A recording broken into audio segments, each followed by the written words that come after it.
and welcome back to the Rainbow Pitch League Season 3 here on the Pitch Perfect podcast. And we are finally at top 4 action. We have Tasha playing Verdance, and of course we have 3-time top 8 competitor Robin on Azalea. I feel like this is a matchup I might have seen before.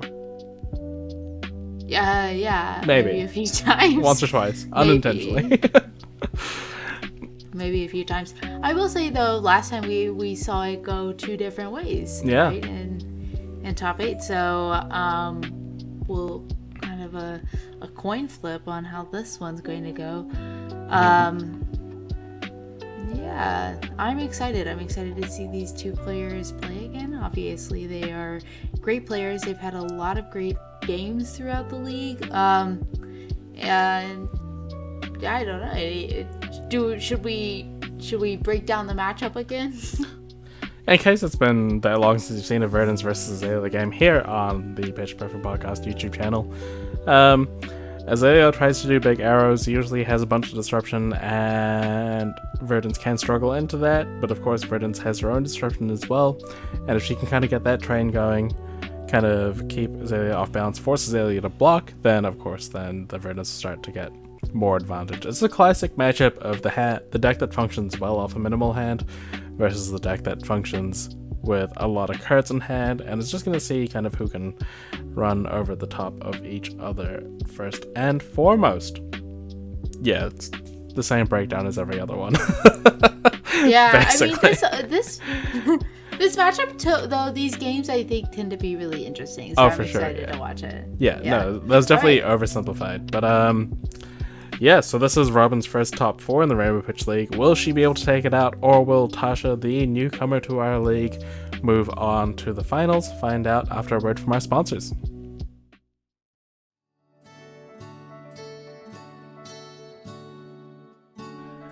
Our next sponsor has anonymously provided some prizes to our league because they wanted to support queer folk in flesh and blood. We're honestly so thankful for their support and generosity. Now, with this time that we have before the game, they ask that you go and check out Doctors Without Borders. Doctors Without Borders is an international and independent medical humanitarian organization delivering emergency medical aid to people affected by armed conflicts, epidemics, natural disasters, and exclusion from healthcare. Founded in 1971, they believe that all people should have access to healthcare regardless of gender, race, religion, or political affiliation. For over 50 years, they've been on the front lines of conflict zones, natural disasters, and more. And with the help of donations, they're able to keep providing urgent medical care to hundreds of thousands of people every day. So if you'd like to tangibly help people in need around the world, please make sure to check out Doctors Without Borders yourself, and see if it's something that you'd like to donate to. Links to their website will be put in the bio of this video. And once again, we'd like to thank our sponsor for all of their generosity and support of our league.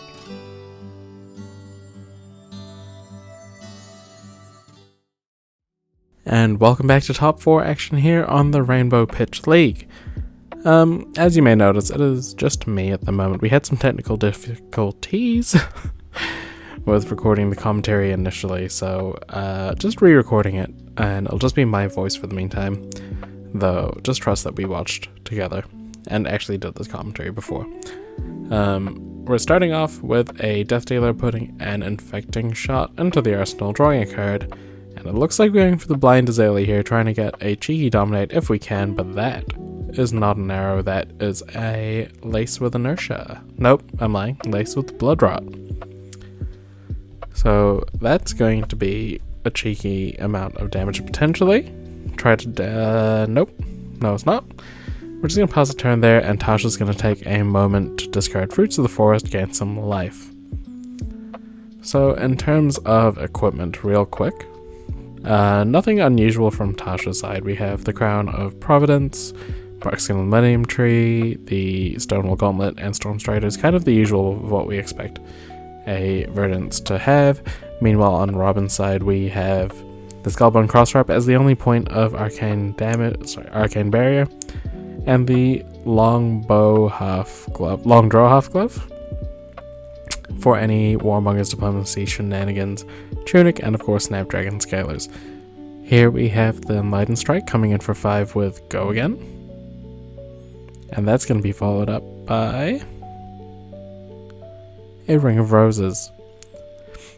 So for those who aren't aware, or who are very forgetful like myself, Ring of Roses will allow you to gain 1 life the first time you deal arcane damage each turn. So in combination with a Verdance activation when she's live, it'll deal another point of arcane damage as well. Here we have the Skullbone Crosswrap to reveal a Endless Arrows, putting it on the bottom and going for the Blind Azalea once again. Really wanting that Dominate, trying to go through the motions, and that's not an arrow, that is a Yellow Memorial Grounds to get back a 1 cost potentially. But we've already used all the ways to put an arrow into Arsenal this turn, so that's going to be a pass. Going back to Tasha, a huge amount of tempo loss there. 42 to 35 being the score right now.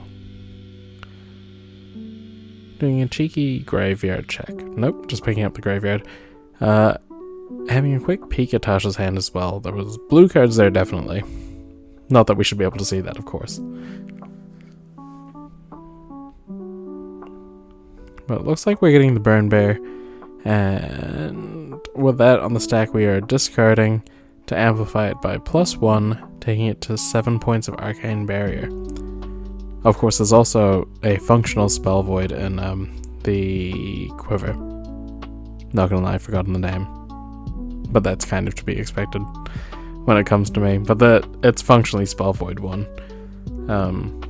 And it looks like we're going to be pitching into the Arcane Barrier to prevent 1 point of Arcane. So that's going to go down to 29 versus 43, getting 1 life from the Ring of Roses. And here we have the Waning Moon coming in for 2.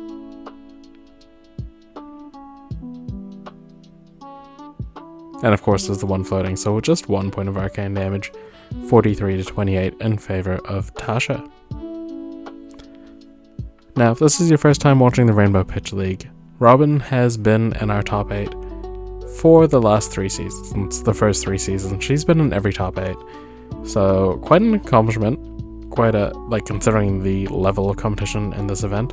But this is her first top 4. Meanwhile, this is Tasha's first top in the Rainbow Pitch League. And I can't remember if this is her first league in general, or if it played in the first one, or second one rather. But comparatively relatively new. Anyway, we have another Blind Azalea, which puts the Rain Razors into the arsenal. And then here we are able to use the Death Dealer to put an arrow in arsenal. We're going to go big on the pumps. And this is a Hamstring Shot, coming in for 10 points of damage with 1 floating. And with an Inertia on hit, as well as the Hamstring, the Ranger Frostbite-esque sort of ability on hit. And 10's a lot. 10's a pretty big number to try to prevent. So it'll be interesting to see whether Tasha decides to block this out or not, or whether she's willing to play through the sort of taxing and then not end up with an arsenal at the end of turn. Now, this is kind of what Azalea wants in this position. Good disruption, a lot of damage, and just trying to claw back this big life total difference before it kind of gets too late. We are getting the Stonewall Gauntlet, so that's going to be defending for 1 plus the 3 from the Emeritus Scalding, and reducing the power of the Hamstring Shot down to 9. Now this isn't dominated, but it's still defended as if it is basically here. We have the defense reaction from Arsenal, and then we also have the mental block. It's a huge amount of defense here.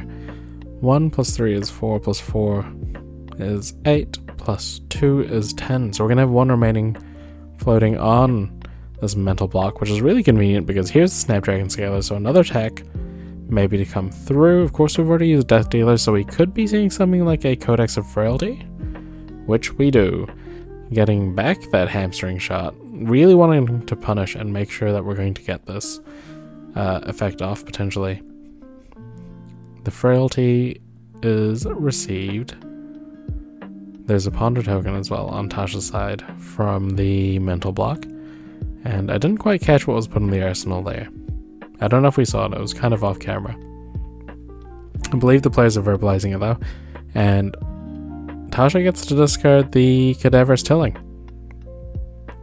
which will only help with the decomposition. Here we have that hamstring shot, 1 card in hand. It's going to be difficult to block this out.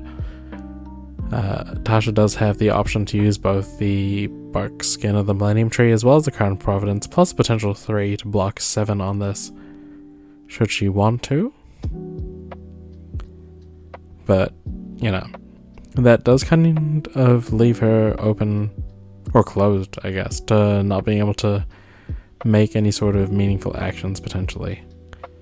I do have the deck list, but I can't remember off the top of my head, and I could open them, but we'll just see it as it happens. So here we're defending for 3 with 1 prevention. Happy to take 3, drop down to the starting life total of 40, and going to get a little bit hamstrung here.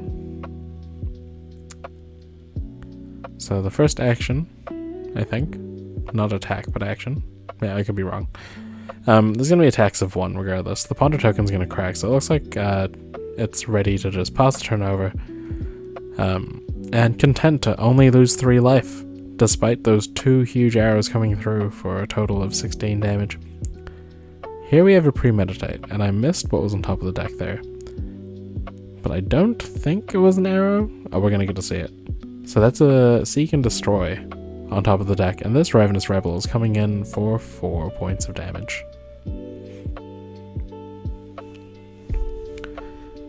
Now Robin could have chosen to use the Premeditate there, just to threaten the Ponder token.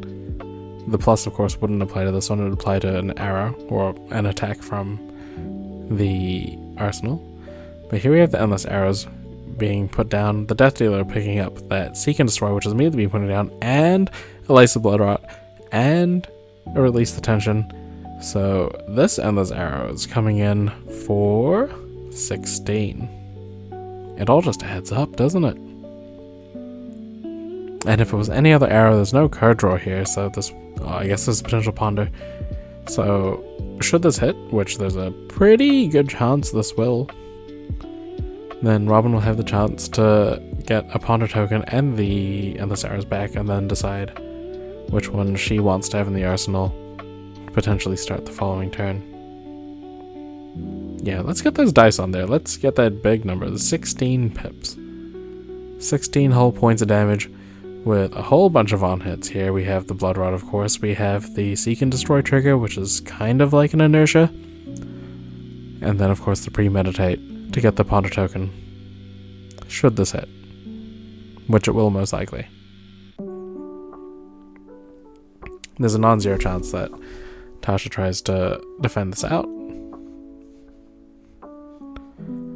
Or, you know, maybe she's willing to just, like, partially block it, take some of the damage, and then throw back a 2-card hand, which is kind of like what Verdance wants to do. A lot of the disruption in her deck is a 2-card piece of disruption there. We're getting a Rootbound Carapace. I can't tell what color that is. Maybe it's red? Regardless, it's getting the first decomposition of the game that seems to be 2 earth cards and a generic, so the soil count is at 2 for all the soil lovers. 6 away. But in the meantime, defending for a number. And the life total changed, but I completely missed it. It was huge though.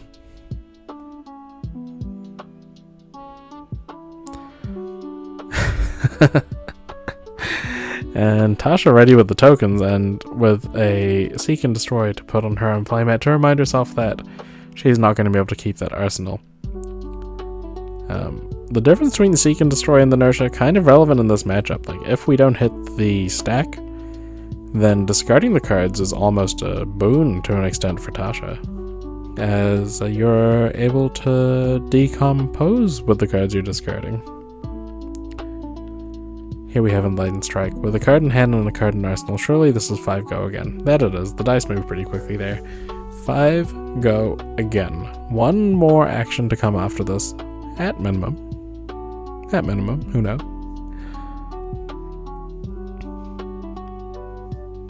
5 points physical damage.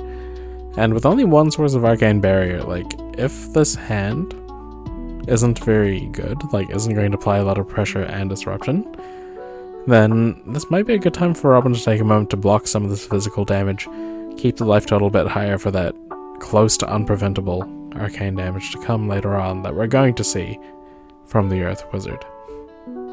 But nope, 5 damage taken, 24-23 in favor of Tasha, and here she comes with another Enlightened Strike, this time white border. Going for the panda aesthetics here. 7 damage. No again. Just 7. Cheeky 12 card turn with nothing discarded at the end of it. So really trying to make the most of what's going on here. Sorry, this is a frailty, right? No, that was a blood rot. Never mind. So Tasha will be taking 2 damage at the end of this turn. And here, like I mentioned, we're getting the chance to kind of block some of the physical damage while she can. Happy to give up a yellow golden shot and take 4 damage, going down to 19. Blood rot taking Tasha down to 22. There's only a 3-point life difference here. So the game's still very close. Walking down the life totals, generally the kind of thing that favors Verdance more than anything, the life total walk down. But applying no disruption means that Robin has access to 3 cards in hand plus the arsenal plus potentially the top of the deck, depending on this Death Dealer and how that goes. This one's a bit of a reader, a bit of a thinker, but unfortunately not one that I managed to catch on the camera, so we'll just have to wait and see what that could be. Unless, of course, you're a more keen-eyed viewer, in which case you might be able to notice what it is. Important question, does it stay on top or does it go to the bottom? There we go. Shift to the bottom, we are going for Blind Azalea once again, moving that Endless Arrows to the bottom as well, and here we have an Amplifying Arrow. This one only has 2 power, but it's a little bit deceptive. It gets an additional 1 from every bonus while this is face up. Something along those lines, anyway. And with 3 cards in hand, this could be big. At the moment, it's not big. This is just 2 damage as we're currently seeing it. We might have like a glutton of arrows in Robin's hand, or maybe a glutton of rain razors. Who knows? Past me and you, when I did commentary for this initially with Elaine before our software, our thing, decided didn't want to record it.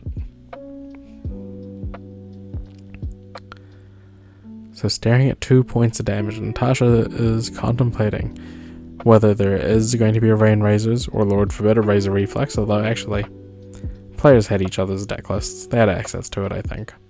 Did they? I'm pretty sure they did.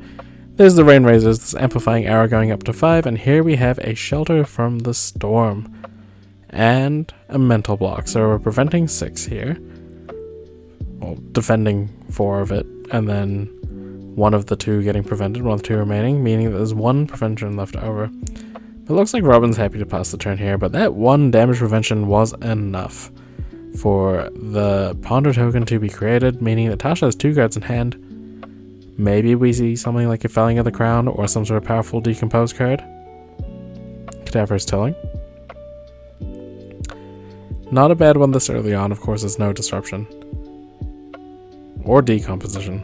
This is just a 2-card 6 here. Which, considering you stifled all the damage from the previous turn, you can't be too upset about.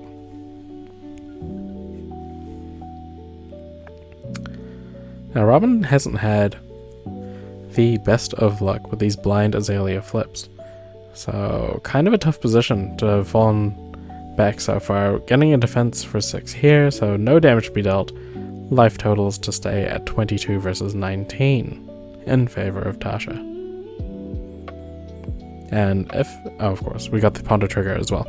Now, if you're Tasha, surely you're pretty happy about the state of the game so far. You haven't been completely blown out by any huge turns. And you just got 2 cards on a vanilla 6 damage with no Decompose. So that's like almost the best case scenario there for that Cadaver's Tilling.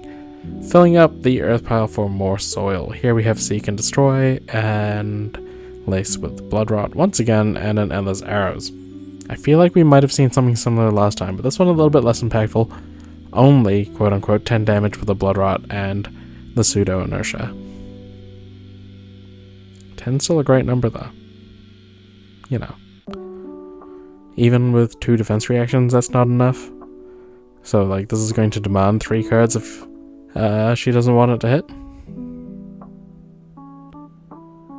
But we have seen a lot of defense reactions so far. And for those that remember, the defense reactions were pretty key in how she was able to defeat Summer, I want to say? Yeah. In the previous rounds. Like, all these defense reactions so good against these Rangers. And of course, yes, the open deck lists. That's why it knew to play all these defense reactions in the deck. These deck lists, of course, were locked once the top 8 was announced.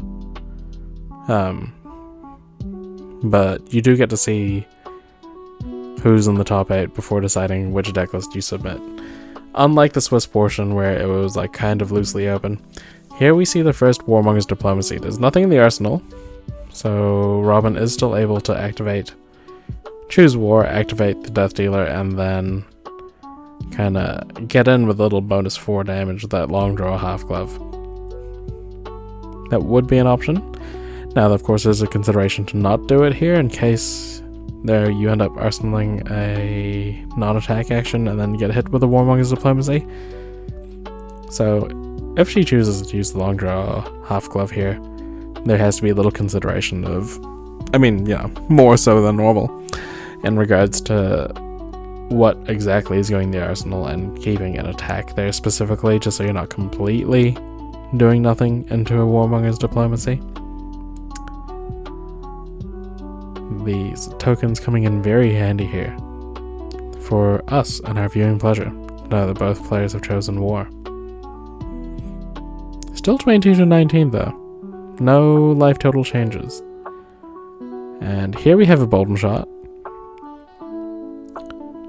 Usually goes very well with the sort of non-attack action pumps, but of course she doesn't have access to that here, so this could be a long draw half glove and then kind of forcing the issue about blocking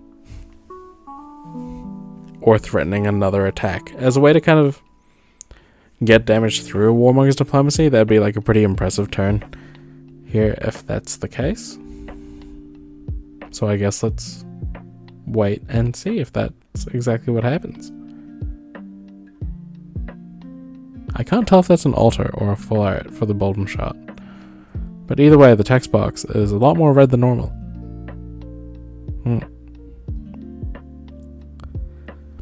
I think Robin's also kind of in the same position here, wondering whether it's worth using the long draw half glove or not. Because of course, yes, you can save it for a future turn, and you can kind of arsenal a little bit more freely than you would have otherwise. So we're going to tank for a little bit.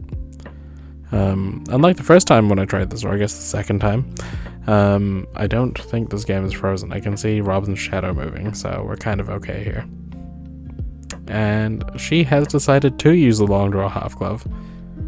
So now no longer Warmonger's Diplomacy proof. Coming in for 8, now with go again, and now with the on hit to reload. But of course, a plethora of defensive options here. That Barkskin is live, so we are getting a point additional on this block thanks to the Powerpuff Girls. Now, thanks to the Earth Embodiment, a beautiful token from Optimus TCG. If you haven't already checked it out, we do have a collab with him to celebrate the league and diversity, and also just great reminders for points in the game. But there we go, that was fully blocked out with the 1 from the Earth Embodiment, 2 from the chest, 3 from the non-attack, and then 3 from the attack.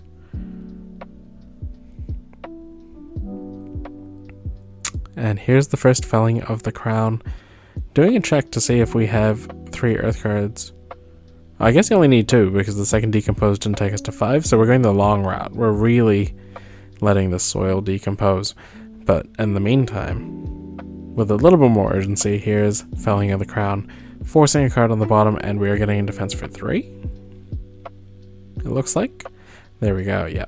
So 5 damage coming through, 22 plays 14, and that's the first time the life totals have changed in about 2 to 3 turn cycles, from memory. And that's, again, the best 2-card hand that Verdance can play. And I don't mean that like, oh, it's the best. Literally, it is a back-breaking 2-card play, allowing you to defend with 2 cards and then come back with 8 points of damage plus disruption. There we have Lace with Inertia, coming in off the Blind Azalea. Again, not an arrow, so no Dominate on this. But this is a lot of cards being put into play. That's a Premeditate and a second Codex of Frailty now hitting the not combat chain being put into play. This Hamstring Shot once again being the target of choice, coming in for 11 points of damage should she fire it. Getting the Ponder token. I think that Tunic is on 3, which is the exact number of resources you need to fire that Hamstring Shot. And yes, there we go. The dice was taken away as far as I'm aware, and this is coming in only for 11. Now there's consideration for Tasha to fully block this out, potentially. That Frailty might affect the card in the arsenal. I don't know what that is at the moment. Could be something like another Felling or a Plow Under, some sort of powerful attack. And reducing it by 1, especially, in the case of maybe a Plow Under, is kind of neat. Bringing that down to a blockable kind of value with a 3 and a 2.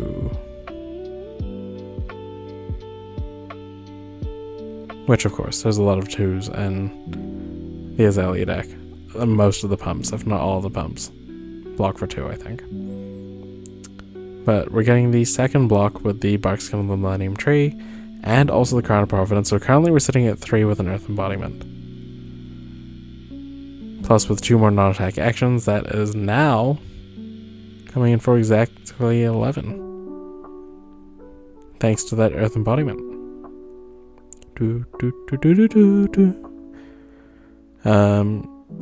Yeah, so despite the huge push of damage from Robin with a disruption, Tasha was able to fully block that out and then still have cards to play this turn. However, she has used a lot of her equipment. So that is, it's not without cost. The hero no longer has defensive equipment. So it's going to be a tough comeback potentially, should Robin ever turn the corner. But here we are. That is the last 2 cards, Earth cards needed. And look, flip the Marvel over and suddenly Verdance has text. Shocking. Soil Candidate. Speaking of 8, Felling of the Crown. Again, super powerful card with a disruption, forcing a card out of Robin's hand and still attacking for 8 of the 14 remaining life. That is over half of her remaining life total left. So she has to be a bit careful about these big attacks. Blocking for 3, coming in for 5, 22 plays 9 in favor of Tasha. Now, Robin, of course, blocking only 1 card means that she does still have access to 2 cards in hand. And maybe a Dominated Arrow. That's a Read the Glide Path. That's a Read the Glide Path on top of the deck as well. So I don't know if we'll be seeing a Blind Azalea here. Like, the only reason you do it is if you've seen like a high density of arrows and you're worried about getting the old 4 non-attack action play the next turn, kind of rune blading yourself, quote unquote. So it looks like, yes, happy to move that away, and then not going for the Blind Azalea here. We're just playing the Read the Glide Path. Get to look at the top card of the deck again, I think. That might be a Premeditate, if I can recognize that art correctly. And here we go. So we're pitching Lace with Inertia, putting a Bolden Shot in Arsenal, drawing an Unknown to both you and I and Robin at the time. And this Bolden Shot's coming in for 7 with Go Again, with the on-hit, of course, to reload another arrow. Now there's 1 card in Robin's hand. So, she could block this out if she didn't want to get attacked again, because this reload is the only way for that card to be played. Now this, of course, could be a bluff on Robin's end. Just forcing the defense reactions here. Are we getting the Decompose? Tasha's having a quick look, seeing if she needs to. Of course, currently as things stands, it is a clean 7-on-7, and she agrees. No need to add more to it. I don't think those defense reactions were meant to go to the banish zone. Thankfully, it shouldn't matter, because the soil count's already at 8. Just a minor note, though. And here we have Command and Conquer. Has been terrorizing Azalea players since they both joined the game at the same time back in Arcane Rising. 6 damage on hit, destroy every card in Arsenal. Fun fact. There wasn't a way to have multiple cards in Arsenal at the time that Command & Conquer came out, so it was a spoiler, a little teaser for things to come. And speaking of things to come, that is 2 cards that defend for 3 for a total of 6, keeping that Arsenal around and taking no damage. I can't remember the name of that one. It's one of the High Seas arrows. I don't think that's the Go Again one. I could be wrong. If you're listening and you feel like correcting me in the comments, by all means, please do. You have the right to. Robin having some difficult decisions here, whether to top this card or bottom it. Looks like we're going to the bottom, which again means we're potentially leaning on a blind Azalea should she want the Dominate. But that's a Codex of Blood Rod this time. Making the Ponto token and, clearing up that arsenal for potential Ponto. Here we have damage. And it's a reasonable size amount of it.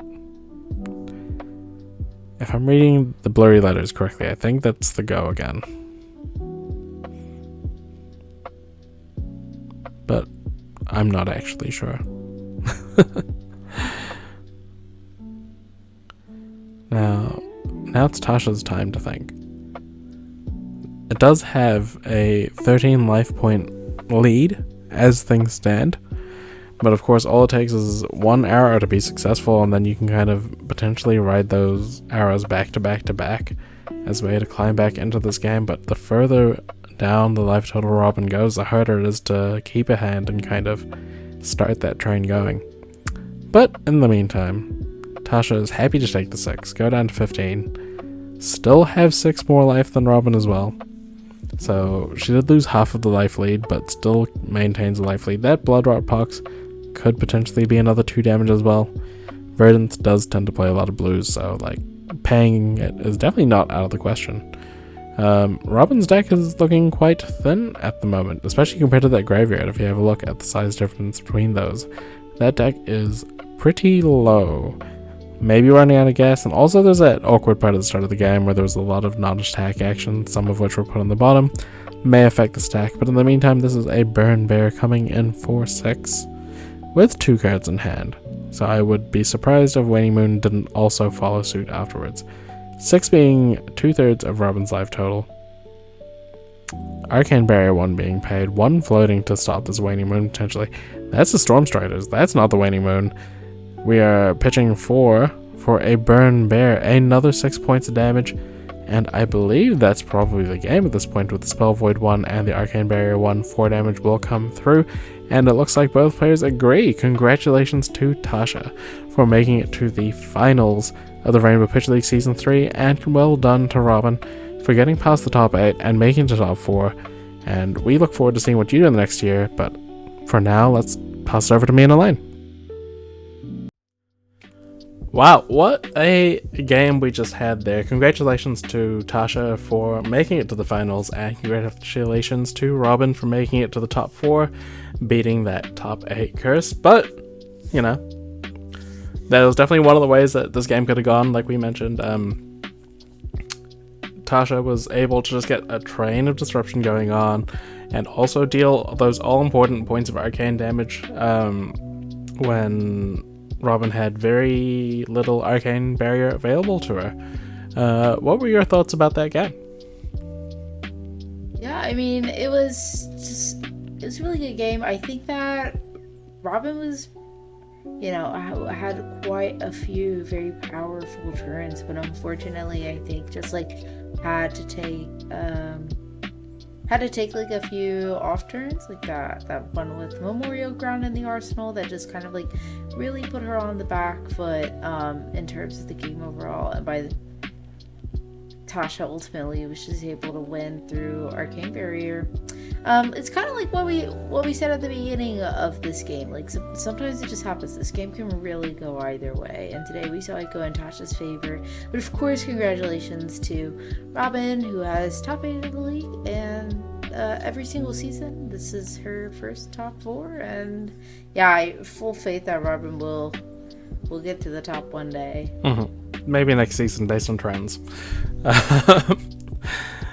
But yeah, no, like you mentioned, Robin definitely did have some off turns that I think was a Death Dealer into the Memorial Grounds, or Death Dealer into the Azalea activation to Memorial Grounds. Really just stifled her turn, and then we saw the Amplifying Arrow not get too amplified as well when that everything kind of crashed, including our recording.